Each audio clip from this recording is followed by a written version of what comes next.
I smell mold and despair every time I close my eyes. I'm Detective Lucy Almeida, and the case I'm about to tell you about clung to my soul like a parasite. The Castellinho da Rua Apa, little castle on Apa Street in São Paulo. In 1937, the Guedes family, father, mother, and son, was found dead there.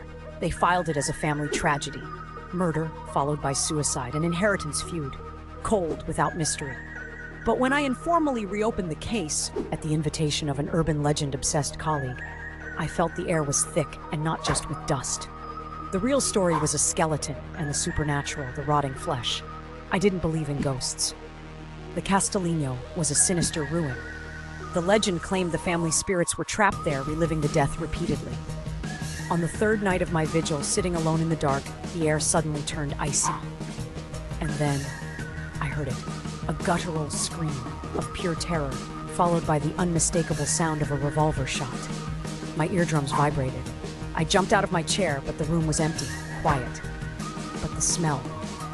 The mold was replaced by a strong metallic odor, gunpowder and fresh blood. The 1937 police noted the victims were in strange positions. The son, Alvaro, the supposed murderer-suicide, had a frozen, inexplicable smile. Going through the original photos, I noticed something ignored. The wallpaper next to Alvaro was indented. I went back there. I scraped away the dust and found an etched symbol. Subtle. It was a sign of amateur necromancy, spells to bind souls to the earth. The souls weren't accidentally trapped. They were bound souls, forced to relive the moment of death. That night, I was prepared. At 3 a.m., the time of the shots, the sound came, the scream, the shot, the smell of blood, and a new voice, cold and hissing, rising from the floor. Eternal is the price, hatred is the tie. I opened my eyes. The air twisted, and for a split second, I saw 3 black, translucent silhouettes locked in a desperate struggle. The family fight was real, but the final struggle was against returning, against the binding. Alvaro wasn't smiling. He was paralyzed. I understood.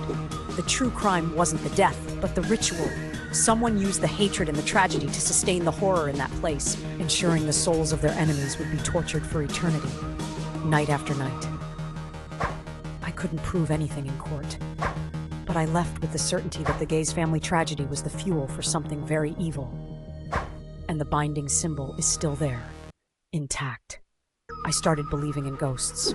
And now when I close my eyes, I smell the metallic scent of blood and gunpowder, and I hear the echo of a scream that will never be silenced. The Castellinho da Rua Apa is still abandoned today. Can you hear it?